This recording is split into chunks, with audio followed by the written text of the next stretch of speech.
Hey awesome fans, me Megashark, and today I'm reacting to the SCP from Dr. Bob's called Evil Fast Food. So let's get to it. The man staples a missing poster to the telephone pole, his hands shaking. Who's missing? It's one of hundreds he's put up today. And to the untrained that looks eye, like him. It raises a frightening question. Why would someone be putting up a missing poster with his own face on it? The most important person in the world to this man has vanished without a trace. No phone call, no note. Is it his twin brother? Shred of evidence, just gone. In due time, this man will find the person he's looking for, but in a way, they'll wish he hadn't. Was it his twin brother? First, we need to go back to the beginning. Despite being identical twins, the two brothers have always been as different can be. One has a talent for sports and athletics, the star of his Little League team as a child, and now an avid competitor in local marathons. Yeah. The other prefers indoor activities like playing video games, reading, and drawing comics. That is cool. One is an avid meat eater, and the other a vegetarian since the two went on a field trip to a farm at 10 years old. I'm a meat eater. They may have the same face, but their personalities, the way they dress, and the distinct lion tattoo on the athletic twins' arm guarantee that no one could ever confuse them for one another. Yeah. But their differences haven't stopped them from being close. Even after 25 years of being brothers, always they still close. talk every day while enjoying the one thing they both can agree on. Coffee. The two brothers are enjoying their weekly Saturday morning coffee at their favorite local coffee shop. When the athletic brother asks the artistic brother if he's heard of the new fast food place in town. It's a burger joint, and apparently they're giving away free meals as part of a promotion to celebrate their opening and bring in new customers. The athletic brother intends to take advantage of the deal later that day when he grabs lunch.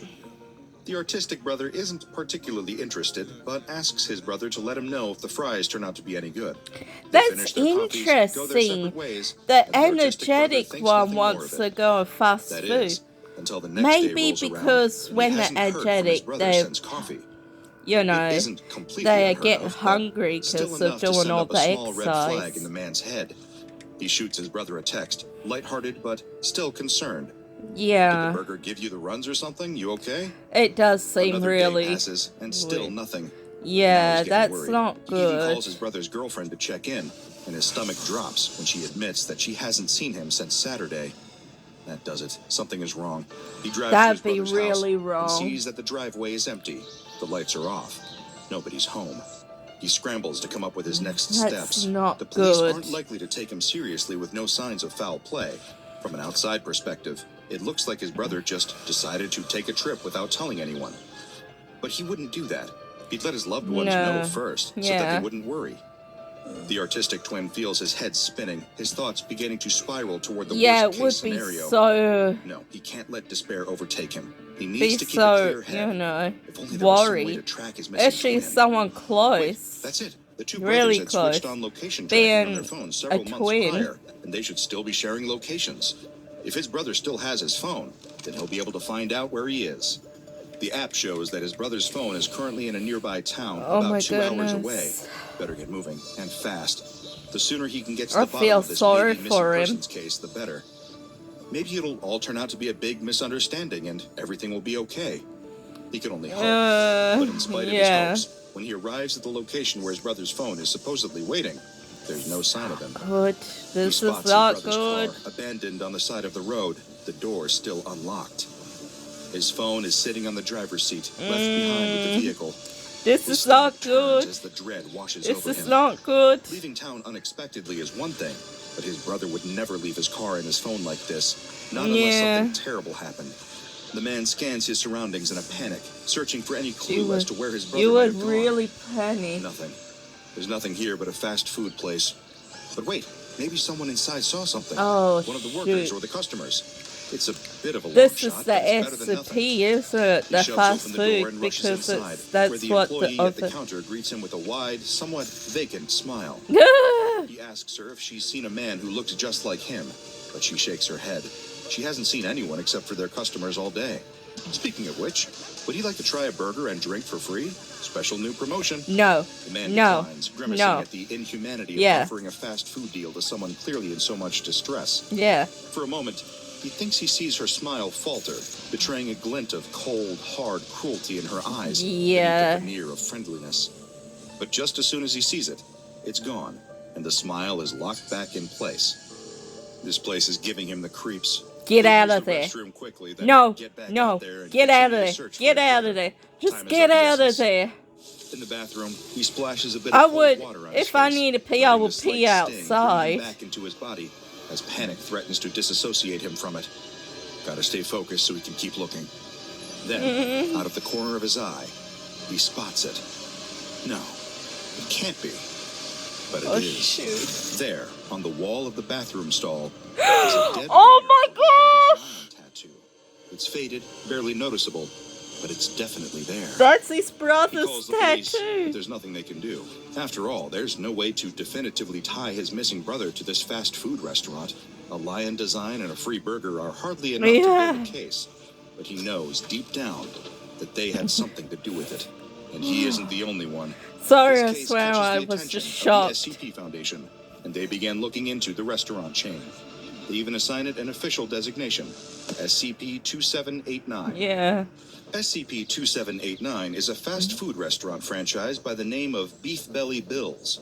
It serves lunch and breakfast, and each instance of SCP-2789 includes fully operational fryers, grills, soda, and ice cream machines. Yeah. Whenever an instance of SCP-2789 first appears, it will integrate itself into nearby plumbing and electrical lines It's like by a extending trap. pipes and It's wires that like connect a themselves to the nearest spider. system.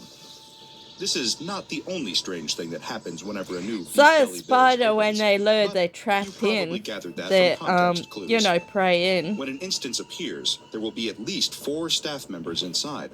Though these staff appear to be human, they cannot be removed from the premises even by force, and will refuse to leave even after the restaurant has closed for the day. Wow. When an instance of SCP-2789 is destroyed, the staff will dissolve into piles of tissue and bodily fluids.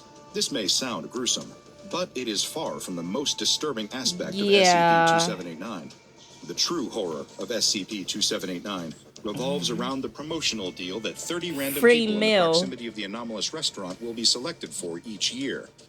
The process by which these individuals are chosen is still unknown, but each of them are offered a free burger with their choice of drink.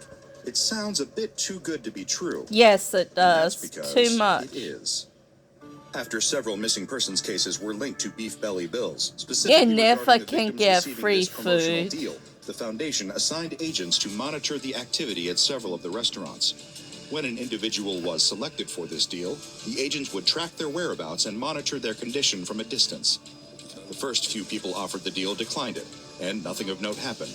But then, one individual, a middle-aged woman in Northern California, accepted. 5 hours after consuming her burger and soda, she left for home, got into her car, and drove to a city over an hour away. She seemingly had not planned on this trip ahead of time, and was seized with a Oh sudden, my goodness. inexplicable urge to drive to the city. Foundation agents would later note that the city she drove to did not have a local Beef Belly Bills franchise. At the time, that didn't seem relevant, but the significance Oh of this detail my would soon goodness. become Don't tragically mean clear. she turned The agents into... watched as the woman exited her car and walked to the corner of a busy street. She suddenly clutched at her chest and collapsed to the ground as if from a heart attack. As for what happened next, well, it gets a bit complicated. Did she turn None of into the the agents assigned to restaurant? follow the woman could remember what they saw, nor did their recording equipment manage to capture any video or audio of the incident.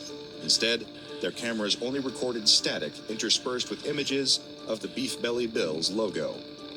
All the agents remembered was seeing the woman collapse, and then, as if it had suddenly appeared from nowhere, there was a new Beef Belly Bills. Oh where her my body had goodness, she fallen. turned into the Where did she go? restaurant. Where did the restaurant come from? Why It's couldn't they it's or any her. other She got civilians in the area turned remember what had into. happened? That same day, analysis of the material taken from the site of a demolished Beef Belly Bills franchise came back from the lab, and a gruesome picture began to come together. Yeah. Structural components taken from an instance of SCP-2789 found traces of bone marrow and spinal fluid, Oh my as well as goodness. human epidermis being used as insulation for electrical wires. They even found an enlarged human brain hidden in the walls Oh of the my restaurant. goodness. DNA testing of this material matched a man who had gone missing a few towns over from the place where the restaurant had appeared. DNA analysis of material taken from this new restaurant revealed that it was a match for the woman from California. With this new information, the Foundation research team was able to make enough educated guesses to put together an outline of the process by which SCP-2789 instances form. Once a person has consumed their free burger and become possessed by the urge to travel to a nearby city, they are given the designation SCP-2789-2. Upon reaching their destination, SCP-2789-2 will experience something like congestive heart failure. Then, their body will begin to rapidly great. The victim's tissues and bodily fluids will begin to transform into materials commonly found in SCP-2789, such as wiring, countertops, tables, and chairs. That'd be so much pain. Some of the buildings that SCP-2789 has been observed to bond with have included grocery stores, churches, gas stations, and libraries. Oh my goodness. SCP-2789 instances still give off electrical impulses, indicating that the humans transformed into these restaurants may still be alive. How aware they are of their condition, if they are aware of anything at all, still remains to be seen. Oh my goodness, where the poor staff inside of the thing. restaurants come from, though analysis of the organic material they leave behind upon destruction of the building always matches the DNA of the rest of the structure. Following the initial discovery of the anomaly, the SCP Foundation began tracking SCP-2789 activity. When a new instance popped up in Colorado, a researcher was dispatched to conduct interviews with the staff in order to shed more light on the nature of the anomaly. First, the researcher, whose name has been redacted from the file and who therefore I shall refer to as Researcher B, for Burger, spoke to an employee of the SCP-2789 instance. The employee issued the standard greeting at the site of Researcher B. Hi, welcome to Beef Belly Bill's. How may we help you today? Researcher B responded with a request for information. When did the restaurant first get to the area? The employee smiled vacantly and said, We officially opened for business yesterday, of course. Would you like to try our BLT burger? And for just $3.99, you can make it a combo. Researcher B declined and asked for clarification. The when was established, but how did the restaurant get there? And how did it pop up so quickly? The employee shook their head and shrugged. I'm sorry. Their voice was chipper but a bit hollow, like a computer spitting out a pre-programmed line. If you have questions about our company, you'll have to speak to the CEO. He's the life of the company. I hope he's able to help you. Here at Beef Belly Bill's, customer service is our top priority. The mention of a company CEO piqued Researcher B's interest. There had been reports of a mysterious older man at various SCP-2789 instances who claimed to be the CEO and founder of the company. Descriptions of the man varied, with only a few constants. The man always wore a suit and always had a large mustache. Perhaps there was some truth to these claims. I don't suppose you'd be able to contact your CEO and ask him to come here, could you? The cashier shook their head. The CEO, they said, comes and goes as he pleases. No one could tell him what to do, least of all a lowly cashier. As Researcher B was preparing to leave, the cashier called out to him. Oh, I almost forgot to ask. We have a special offer today. The free Would you meal. like a free burger with your choice of drink? Researcher B had been looking into SCP-2789 long enough to know what that meant, and to know what would happen if he ate that burger. So don't do He refused the offer and prepared to exit the building. As he did, the cashier became distressed, face turning red, and shouted at Researcher B for being ungrateful for not accepting his gift. But who was he? Were they referring to Researcher B or to this legendary CEO and founder? They couldn't be certain, but Researcher B had his own personal suspicions. 30 minutes after the interview was conducted, Foundation operatives raided the SCP-2789 instance and evacuated all customers. The employees refused to leave, and when some operatives attempted to remove the employees by force, they vanished and reappeared in the restaurant's kitchen. With no other option, the Foundation proceeded with the demolition process, destroying the building. My goodness. But not before grabbing the burger and drink previously offered to Researcher B for testing. After the building was destroyed, the food and drink samples were tested and found to contain traces of human blood, mucus, and bone marrow in both the sauce of the burger and the drink itself. Though they had not gotten much information on the nature of SCP-2789, the Foundation had learned something. Whoever the mysterious old man designated SCP-2789-1 was, the staff answered to him. He could be in charge of the whole operation, if he truly was the founder.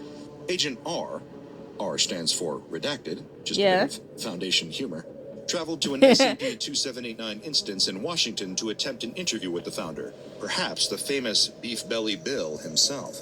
Agent R found the mustached man sitting at a table inside the establishment, drinking a milkshake. When asked for an interview, he agreed. Agent R asked the man to detail his involvement with the anomaly.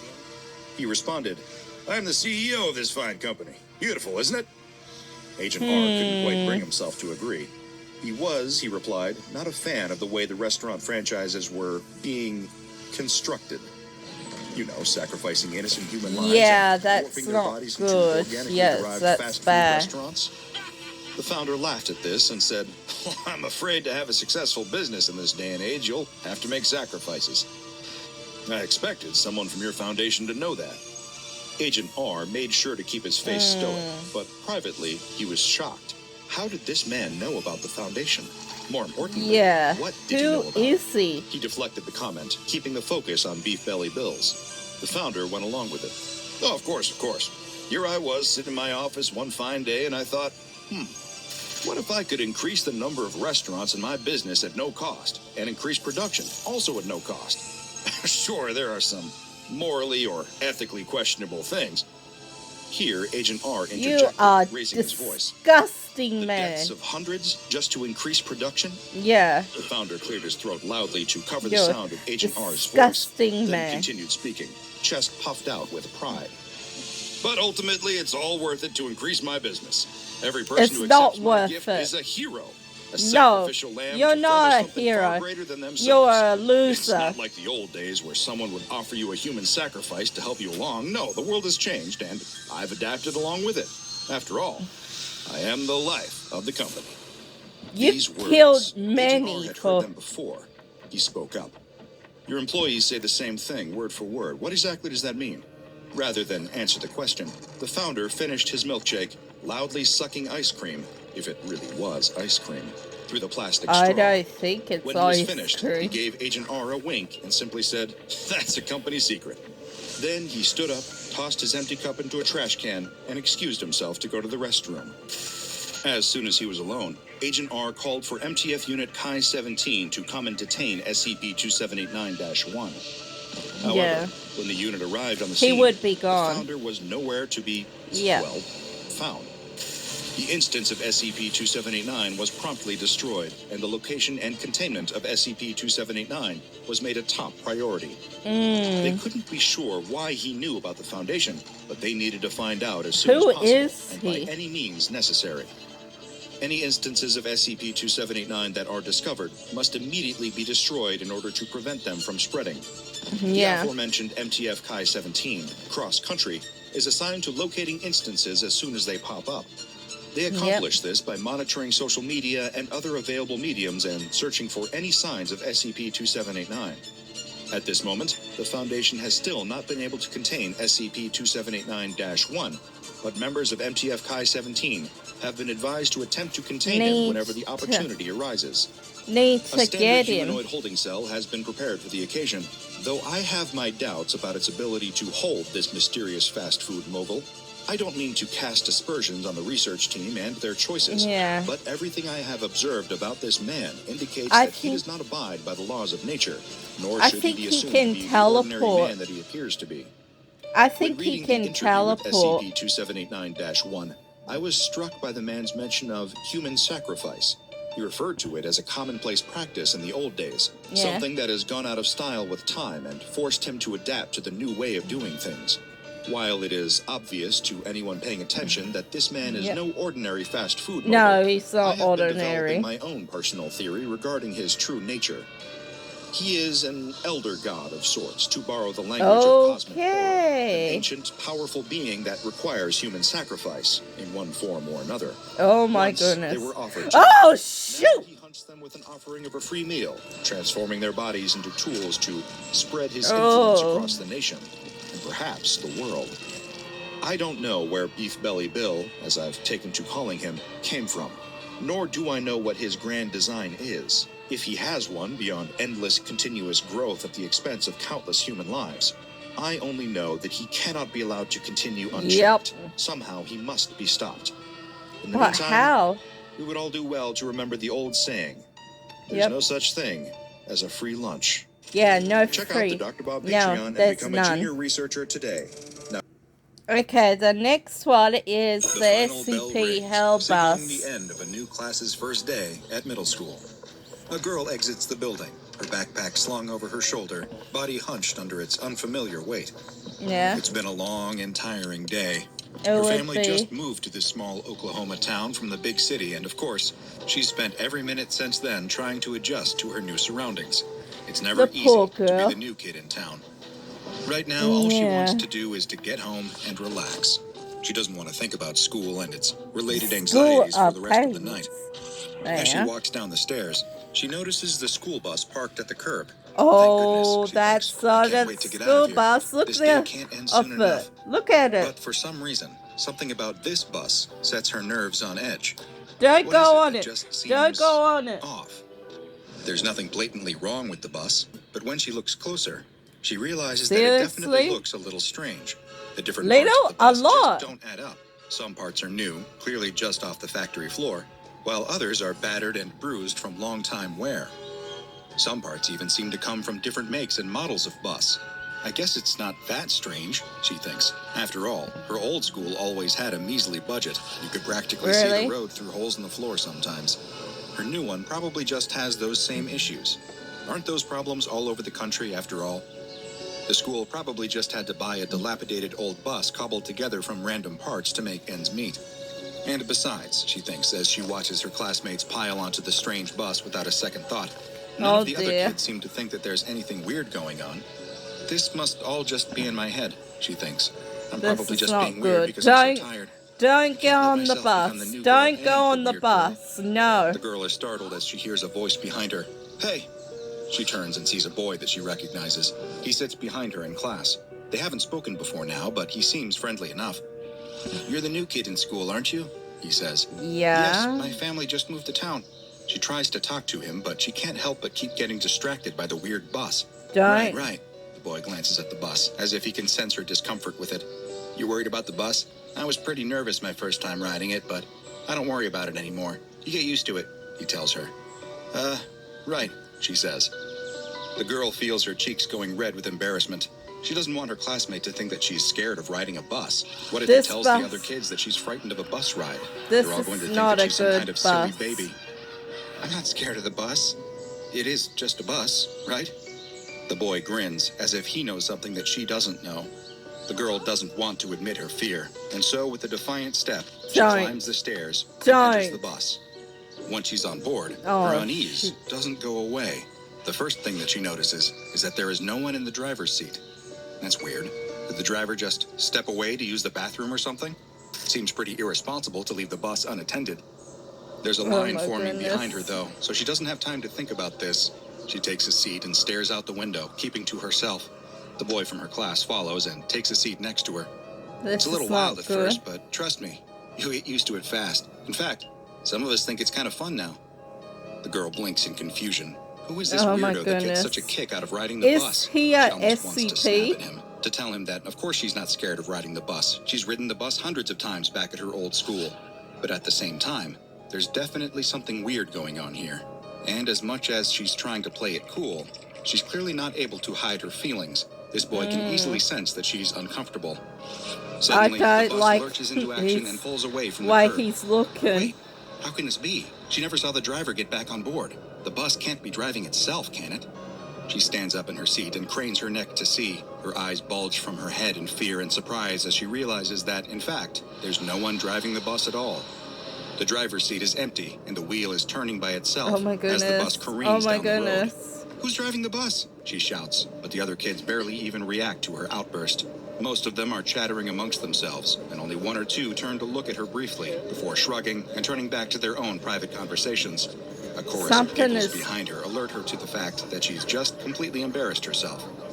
What's the matter? You scared? Calls an older boy from the back of the bus, guffawing loudly. Something's of course no wrong. one's driving. Don't you know Really anything? wrong. Leave her alone, says the boy in the seat next to her. It's her first time. She's never ridden the bus before. She's too panicked to correct him that, yes, she has been on the bus before, but not a bus like this one. What's going on? We're all gonna die, she cries, clutching at the seat in front of her in terror. Despite her fear, though, she can't help but notice that the bus isn't simply speeding into oblivion. The bus obeys all the traffic laws, stopping at stop signs and signaling before turns. It's almost as if the bus itself is alive and aware of what it's doing. That's just how it is, says the boy next to her in a matter-of-fact voice as if he's anticipated her question. Apparently, this is a normal day for kids here in this Oklahoma town. The girl doesn't think she could ever get used to a bus that drives itself. But what comes next is going to prove to be even stranger. This is not good. This is not good. You might want to close your eyes for this next part, says the boy. The girl asks him what he means by that. But before he can answer, she feels a strange wave of sudden nausea overcome her. Her vision goes hazy, and the whole world seems to waver in her sight. But the sensation passes quickly, and everything is quickly back to normal. Or is it? She turns to look out the window. The city passing by is familiar. She can recognize many of the same buildings that she passed on her way to school this morning. But now they seem strangely altered. The structures are in advanced states of disrepair, with broken windows and boarded-up doors. The gutters are filled with trash and debris, and the streets seem to be abandoned. This is really not good. The bus takes a left turn down a side street, and the girl catches a brief glimpse of the town's city hall in the distance. She gasps. City Hall is on fire. Great gouts of hot red flame pouring from the shattered windows. Sirens echo through the air. Good. The sky above is an ominous red, filled with angry storm clouds with jagged bolts of dry lightning dancing between the thunderheads, and she can see the funnel of a distant tornado making a touchdown in the hills.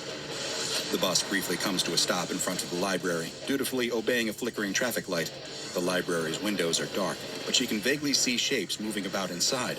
Electric sparks shoot from malfunctioning street lamps, and downed power cables flail like angry snakes in the street. This it looks like some terrible natural disaster has hit the city. But what could it be? Surely she would have heard some warning while she was at school. They wouldn't have just carried on as usual in the classroom while the world outside burned. She turns to the boy next to her, a fearful question on her trembling lips. Yeah, this is not good. He seems to know what's going on. Otherwise, how could he be so eerily calm while everything outside the bus is falling apart or on fire? What happened to the city? Was there an earthquake? No, he would have felt it. Was there a hurricane? Every possible disaster scenario runs through her head as she desperately tries to think of an explanation. But what happens next reveals to her that there's no natural explanation for the strange sights that assail her eyes. Yeah, this is not good. As she watches through the window, a squadron of armed soldiers march down the street toward the darkened library. Suddenly the doors fly open and people pour out, screaming as if they're being chased by some unspeakable evil. The girl expects that the soldiers must be here for disaster relief, but she is horrified when, instead of helping the escaping library patrons, they instead open fire upon the crowd. The girl screams in terror, but the other kids barely even notice. They're too busy talking or laughing. One kid is so disinterested in the spectacle outside that he's playing with a handheld game console rather than watch the carnage unfold. How can this be happening? Has the whole world gone crazy? She's filled with terror as she wonders, is the whole town under siege? Is her house still standing? Are her parents safe? Where is this bus even taking her? I told you that you might want to cover your eyes, says the boy next to her. The bus continues on its route, passing all sorts of terrifying sights. A parking lot has been transformed into a mass grave. She watches as uniformed police line up peaceful citizens against a brick wall to brutally execute them by firing squad. Mass riots are taking place in the town's central park. People are yelling obscenities and pounding one another into pulp, while armed law enforcement officers sweep in to escalate the situation. The air is thick with screams, gunfire, and the smell of burning bodies. The shopping mall is overrun with giant spiders, which chase screaming shoppers out of the exits. She sees rats as big as cars scurrying out of the alleyways, grabbing random people with their taloned paws and biting their heads off with their long, sharp incisors. On the distant hills, she can also make out the outlines of even stranger creatures that she cannot identify. Dinosaurs, aliens, demons. She doesn't come from a particularly religious family, but the sights that she sees today definitely make her think that she might be seeing a glimpse into the maw of hell itself. The girl has never seen anything so awful in all her life. To her surprise, several of the other kids cheer as the bus drives past a gaggle of walking corpses. They're mutilated and half-decomposed, but somehow still mobile, shambling down the sidewalk. That I don't want to How see. can other kids be enjoying this? Yeah, yeah, yeah, chant the kids. Zombies, that rules. Maybe we'll get They're to see them not eat some brains normal. for once, cries the older boy in the back of the bus with sudden glee. What is going on? Repeats the girl. It's just the usual bus ride, says the boy next to her. Don't worry, I felt the same way when I first started at this school. Goodness. But it's really not so bad. I mean, it's kind of cool, isn't it? No, the girl it's opens not. her mouth to respond, but she's suddenly overcome with that familiar feeling of nausea. The world quivers briefly in front of her, and suddenly, everything is back to normal. The sky is clear and blue. The buildings are no longer dilapidated. People are bustling in the streets, going about their usual business. There's no sign of any of the horrors that she just witnessed. No fires, no soldiers, no monsters, and no zombies. The boy next to her commented that they must have been reaching someone's stop. From around the bus, she hears several other kids groan in frustration. They were hoping that they would get to see some exciting zombie carnage, but it looks like that show will have to wait for another time. The bus slowly comes to a halt, and the girl tenses as she hears the hiss of its air brakes. The door opens, and the girl realizes that the bus has stopped in front of her house. She's relieved to see that her house is standing, and she can see her mother gardening in the front yard, safe and sound. Was it all a dream? This is my stop, says the girl, standing up as if in a daze. The first time's always a little wild, says the boy as she leaves. Don't worry, tomorrow will be easier. The girl steps onto the curb and away from the bus. The doors close behind her, and the bus pulls away, continuing on its journey. Did you enjoy your first day of school today? Asks the girl's mother. The girl can only stare in shock as the bus drives away. What just happened? Did a self-driving bus just take her on a tour of hell before bringing her right to her own doorstep? Or did she really just imagine that whole experience? As you astute Foundation veterans have probably already put together, this new girl at school didn't imagine anything she just saw. That girl just had her first encounter with SCP-3583. At face value, SCP-3583 resembles an ordinary school bus, albeit one composed of completely random parts all held together by some unknown force. The bus is self-driving and in fact resists any attempt by a human to sit in the driver's seat. At some point, SCP-3583 became attached to a particular school in an undisclosed Oklahoma town for reasons the SCP Foundation still doesn't understand. It's crazy. Every school day at 3:45 p.m., it appears outside of the school just as the school day comes to a close. The bus can hold up to 56 children and up to 8 adults. Wow. If it judges that not enough children have boarded, SCP-3583 will begin to honk its horn. The horn has a peculiar hypnotic effect on all children within hearing range. Wow. They will be compelled to drop whatever they are doing and board the bus, meaning that the bus has some innate cognitohazardous properties. If the bus still feels that it hasn't reached its quota, it will increase the volume of its horn until it has attracted enough children that it can begin its route. Depending on how many adults have boarded, SCP-3583 has 2 distinct patterns of behavior. Wow. If 4 or fewer adults are aboard, SCP-3583 enters behavior pattern 1. In this pattern, SCP-3583 will dematerialize and enter a parallel reality called SCP-3583-A. SCP-3583-A superficially resembles the normal geography of the same Oklahoma town, with some minor but very important changes. The typical city landscape is replaced with a hellish alternative full of crumbling architecture, marauding monsters, shambling zombies, fires and natural disasters, and instances of military violence and civil unrest. SCP-3583 will travel through this terrifying hell dimension along normal bus routes, studiously obeying all traffic laws and pausing to re-enter our own reality, only to deliver kids to their own homes. Interestingly, SCP-3583 only offers door-to-door service and ignores all conventionally posted bus stops. If 5 or more adults are aboard, SCP-3583 enters behavior pattern 2. In this pattern, SCP-3583 will travel to the sites of mass casualty events, seemingly arriving in the days or weeks preceding the incident, where it will circle the area for approximately 45 to 100 minutes. After this, it will enter pattern 1, delivering each child passenger to their home, before then delivering its adult passengers home as well. Known mass casualty sites visited include Pompeii, Nanking, and the World Trade Center in New York. Passengers inside SCP-3583 can take photos or video through the bus window, and all footage shot from within SCP-3583 matches exactly with archive footage taken at the mass casualty site at the time that SCP-3583 supposedly visited. However, SCP-3583 itself has never been reported by witnesses at any site or seen in any archive footage of any site. Luckily, SCP-3583 has proven to be a boon to this struggling school district. The school principal noted that SCP-3583 has a better safety record than any human driver. In addition, it never calls in sick and is never late for a pickup or drop-off.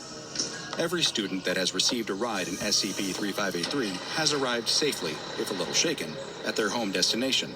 And best of all, SCP-3583 is saving the school a lot of money on both driver pay and vehicle maintenance, money that the school has used to hire a new music teacher. The general consensus of the local community is that as long as SCP-3583 wants to work as a school bus and continues to do a good job, who are they to look a gift horse in the mouth? Although it still might behoove some of SCP-3583's more sensitive riders to shut their eyes and plug their ears until they get safely home. The SCP Foundation first became aware of SCP-3583 when students began posting cell phone footage of their rides online. Although the Foundation has successfully scrubbed information about SCP-3583 from the internet, it has been less successful in figuring out what to do with the so-called school bus from hell.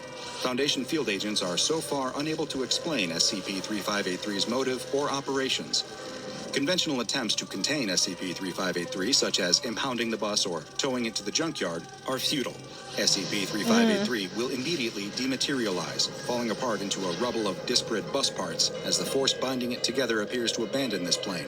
However, SCP-3583 will always return the next school day, ready and willing to begin its afternoon shift. Agents have considered closing the affected school, but feared that would only move the problem, as SCP-3583 would simply attach itself to another school. The SCP Foundation is currently monitoring the situation and has several agents embedded within the school district posing as regular staff. Because of this immense difficulty in containment, SCP-3583 has been given the Keter Object Class. Considering the number of SCP anomalies that involve horrific bodily harm being done to their victims, it's honestly a breath of fresh air to be dealing with one this seemingly benevolent. A little post-traumatic stress disorder aside, of course.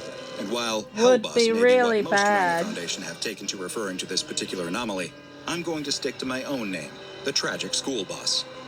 Now go and watch another entry from the files of Dr. Bob, like Man-Eating Bus, SCP-2086, rerouting, for another piece of public transportation with a terrifying... So this last one I'm doing is the ice cream truck. So let's... Midnight. Person after person disappears into the darkness beyond the rusty metal doors. Their eyes are vacant and glassy. Oh my goodness. They're mind controlled. Men, women, children. After this, they will never be seen again. Their screams will never be heard. There will indeed be screams. I scream. You scream. We all scream for ice cream. Fast forward to the next morning as a tow truck driver slides into his cab. Driving a tow truck isn't exactly glamorous, and it frequently involves getting yelled at by angry vehicle owners, but hey, it's a living. That's the thought running through the tow truck driver's mind as he drives to a bank that reported an unauthorized vehicle parked in its employee lot. Probably someone who left it there overnight after overdoing it at a local tavern or something like that. But when he pulls into the lot, he sees a sight that is brand new to him and his several years of towing cars. It's an ice cream truck. An old one, a bit beat up and worse for wear, but an ice cream truck nonetheless. There's a parking boot already attached to one of its wheels, and some strange skid marks on the pavement around the truck. It looks as if someone tried to drive the truck out of the lot with the boot still on. Well, if someone did try, they failed. The driver hooks the ice cream truck up to his tow truck and makes the trip back to the impound yard. Now it's just a matter of waiting to see if the truck's owner will come to pick it up. But as the days pass and no one turns up, the tow truck drivers begin to wonder if anyone will ever claim it. They place bets with one another, guessing how many more days it'll take, if the owner ever comes at all. After a week, the driver who brought the ice cream truck in decides to take a look inside. No one's bothered to look yet, and his curiosity is beginning to get the best of him. Much to his surprise, the back doors to the truck open right up. The thing's been unlocked the whole time. I want it. Inside, you find several freezers stocked with a variety of surprisingly still frozen offerings. He glances over his shoulder, making sure he's alone. It's against the rules, but it's not like anyone would miss just one ice cream bar, and it's been such a hot day. He grabs one wrapped frozen treat and darts back out of the truck, closing the doors behind him. He doesn't recognize the writing on the brightly colored wrapper. Oh, it must be some sort of off-brand ice cream. But when he unwraps it, it looks pretty good. Shiny chocolate coating, wooden stick. It looks like a classic, ordinary ice cream bar. Oh, he takes a small experimental bite, and the chocolate cracks beneath his teeth, giving way to sweet vanilla ice cream. It's good. He finishes off the treat quickly, wipes his chocolatey fingers off on his pants, and tosses the wrapper in the trash. Oh, no. A victimless crime. Oh, no. As he tosses the wrapper, he spots the words, "Super Surprise Flavor," printed on the side.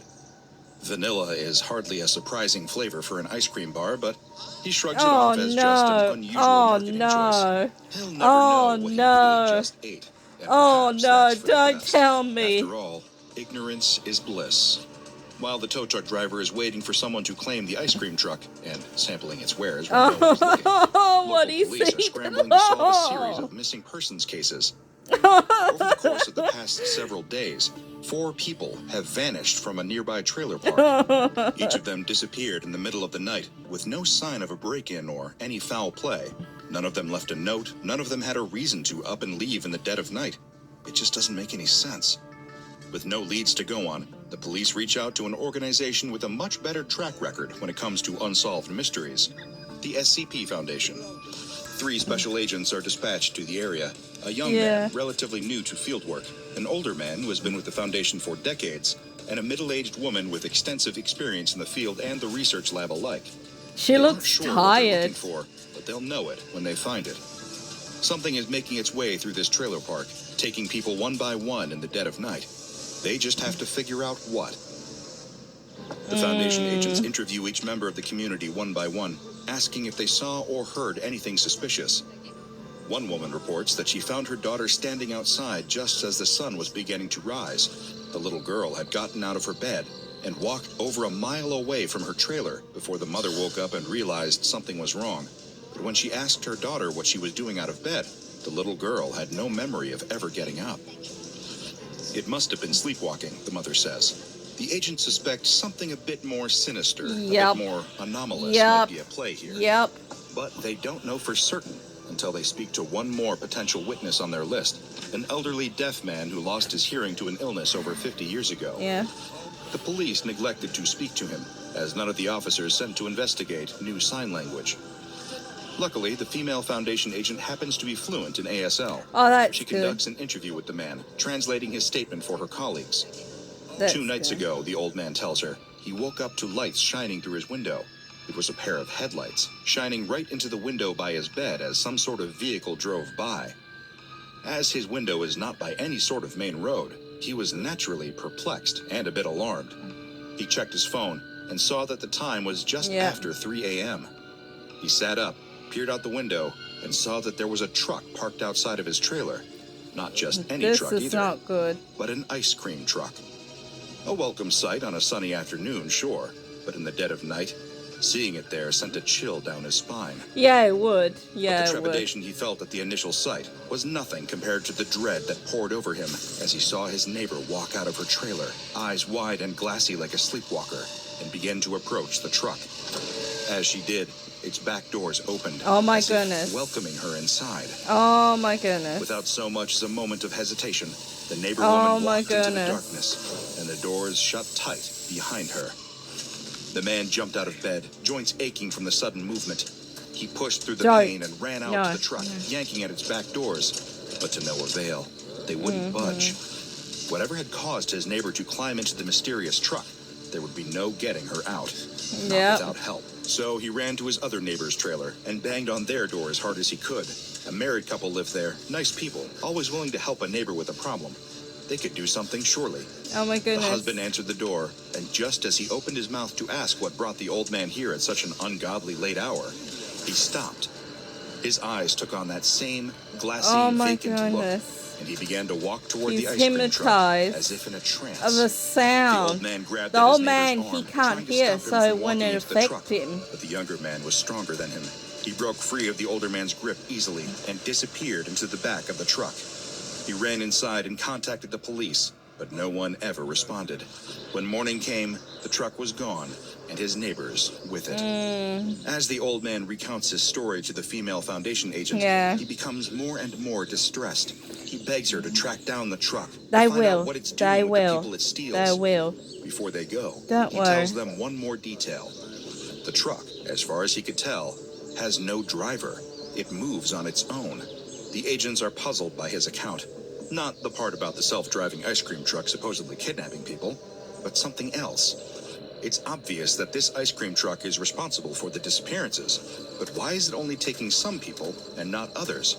Why did its anomalous effect spare the old man? Because the sound. The only way to find out is to get their hands on the truck. He The three couldn't agents hear, spend the so next it day didn't calling affect around him. town, looking for any sightings of an ice cream truck where there shouldn't be one. Their hunt leads them to an impound lot and a lactose-intolerant tow truck driver who has been dipping into the ice cream supply when no one is looking. The agents arrive at the impound lot and find the truck sitting there. Could this be it? It matches the description given by the witness. Upon inspecting the inside, they find the freezer stocked with suspiciously cold and fresh-looking ice cream products. Don't eat anything. All signs point Don't to this eat being the truck they're anything. looking for. So they pay a few $100s in fines and take the truck with them back to Site 17. The older man and the female agent will drive the ice cream truck, while the younger man will drive the car that they initially made their Oh trip in. boy. Late that night, the team is on the road and only a few hours away from reaching What Site if 17, it wakes up and when the younger start, man glances you in his know. rearview mirror and sees that the ice cream Yep, truck has veered off thought course. so. It is stopped over on the side of the road, and his teammates are climbing out of the driver's and passenger seats. The younger man is just about to turn off the radio and roll down his window to ask what's going on, when he realizes that something is off about his teammates' expressions. Yep, Their they eyes are vacant and control. blank. They're walking toward the back doors of the truck. It's exactly like the Yep. eyewitness described, a trance somehow caused by the truck. He pulls over and reaches for the handle of his door, but freezes. If he gets Grandpa. out, will the trance take him too? What is it that protected the eyewitness? He Something couldn't that hear. affected his neighbors, but not him. Suddenly, the realization hits him. The old man was deaf. Ice cream trucks play music. He remembers reading the Odyssey in school. Remembers Good the on, man man. Odysseus's ship Oh, becoming he's really entranced by the good. song of the sirens and jumping to their deaths. That has to be what's happening here. But as he covers his ears with his hands and prepares to run after his teammates, he sees them disappear into the truck, and the doors shut behind Oh them. no. They're gone. Grief washes Oh, over him. poor He forces the guy, tears poor to dry. guy. He can mourn later. Right now, it's up to him to stop this thing before it can take anyone else. First, Yes, he calls you in need- backup, asking for additional Foundation agents to come help him bring in a potentially deadly But anomaly. then where He to wear also emphasizes that earplugs? they must all bring ear protection. Whatever they do, they can't let the truck's music reach them. Yeah. As two vans pull up and backup arrives, the ice cream truck appears to notice that it is surrounded. It revs its engine, attempting to speed off down the road. Thinking quickly, the young man maneuvers his car to block its path. But the truck won't give up that easily. It backs up, picking up speed, and rams into the side of his car. It backs up and Oh my rams him goodness. again, Oh my driving off his goodness. car out of Need its path. something to... Two agents wearing noise-canceling headphones approach the side doors, trying to enter the truck and take control of the wheel, but it speeds into them and sends them flying. It turns around and veers off down a back road. No Hurry way. on my The young screen. man is not letting this thing escape him. He revs You his go engine for and it, speeds mate. after the ice cream truck. One of his headlights broke during the truck's assault, and the road is winding You and get dark. him. But he squints and focuses all of his energy on tailing it. He cranks up the volume on his car radio, classic rock blaring as he skids around sharp turns in hot pursuit Yeah. of the renegade truck. The other agents join him, racing down back roads as they all chase down the ice cream truck together. The chase takes nearly 2 hours, 1 hour and 43 minutes to be exact. Then, a few minutes after 5 Come a.m., on, you the young can... man catches up to the ice cream truck. It is sitting, dormant, in the middle of the road. Cautiously, he turns down his radio. He cracks the I window. wouldn't do that. No sound but the chirping of the first birds of the morning. I Whatever wouldn't it was do doing that. before, the truck has stopped. For now. The agents lock the wheels of the Oh, ice cream is truck in it place with because they parking can't boots and move in the transport it to the morning? foundation site on the back of a It flatbed only truck. can They move searched at inside night for the lost time? agents, or at least for their remains. It's but found nothing inside. a night Well, not owl. quite nothing. There are It's the a fully night stocked owl. freezers crammed full of ice cream. It's nocturnal. In fact, there Ugh. seems to be more ice cream in there than the previous time it was inspected. With a sinking feeling, the sole survivor of the field mission realizes what must have happened to his colleagues' bodies. The truck is promptly placed in containment and designated SCP-490. The ice creams are the that dates to people. approximately the 1960s. It is mechanically standard as far as the Foundation can tell, with the exception of the audio system. The system, though it is apparently in working order, will not respond to any external input or attempts at operation. The truck's key is always in the ignition and cannot be removed from it by any means. In spite of these unusual aspects, the truck can be driven just like any other truck of its kind, and could easily be mistaken for a perfectly ordinary ice cream truck. But when it's nighttime, if left unrestrained, between 2 and 5 a.m. local time, the ice cream truck will start its own engine and drive itself through local roadways on a random circuit at a low speed. During this time, it will function as if it were a brand new vehicle in spite of its obvious wear and tear. Through its attached speakers, it will play a tune that has not yet been identified, though it resembles music played by similar ice cream trucks. Unlike those trucks, which play variations on classics like Pop Goes the Weasel and Teddy Bear Picnic, the music coming from SCP-490 never loops, never repeats, and is just unusual enough to never be identified. It sounds vaguely like a song you might remember from your childhood, but just a bit off somehow. The melody loops and bends in the wrong direction, lending the music a vaguely eerie quality. It goes, or so I've read. I have never heard the music myself. That would be far too dangerous. Any individual who hears the music emitted by SCP-490 will begin to approach the vehicle. Instructions to stop are useless, and they will even fight to break free when physically restrained. Once the person has reached the vehicle, the back doors will open, inviting them to step inside. If they do, the doors will close behind them and become impossible to open via any ordinary means. According to the Foundation's official file on the subject, the doors may be forced open, but the information on what happens next has been expunged. It seems I do not have the security clearance needed to access that particular detail. However, I think I can wager a guess. What you got, Bob? It's certainly not pretty. Oh, yeah, I know. If more than one subject is ensnared by the siren song of the ice cream truck, they will line up in an orderly fashion and wait their turn. One by one, they will enter the doors when they open, or will stand there until the 3-hour window of activity is up. This is not good. If there are affected subjects outside of the vehicle when the time runs out, the spell will be broken, and they will wander away in a daze. Survivors interviewed by the research team had no memory at all of the incident, or even hearing an ice cream truck in the first place. After 5 a.m., SCP-490 will lose all anomalous abilities, and the doors will be easy to open again. Anyone who entered the truck during its active hours will have disappeared. In their place, the freezers inside will be suddenly restocked with a variety of frozen treats. That's what they turn into. There are the traditional popsicles and ice cream bars in standard flavors such as chocolate, strawberry, and vanilla. However, some of the wrappers read, Super Surprise Flavor. Yep. What is that flavor? Well, it's human flesh, as confirmed by DNA testing.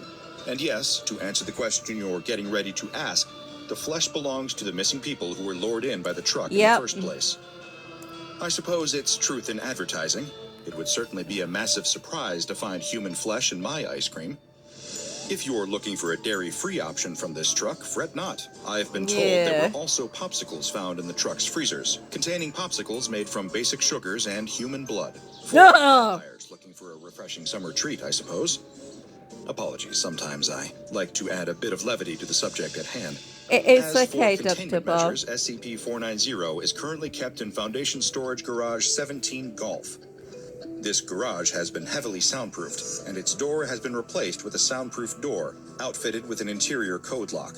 SCP-490 must have all 4 wheels disabled with standard parking boots, and be kept chained to 4 molybdenum eye bolts at all times. The eye bolts are sunk into a solid concrete floor at a minimum depth of 3 meters.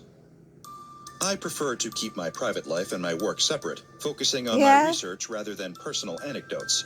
However, while reading about SCP-490, I found a strange, half-forgotten memory of my childhood beginning to stir, floating up to the surface.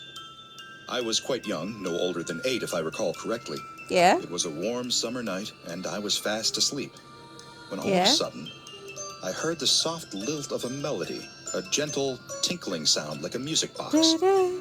I looked at the clock on my wall, and the hour was late. Far too late for an ice cream truck to be outside.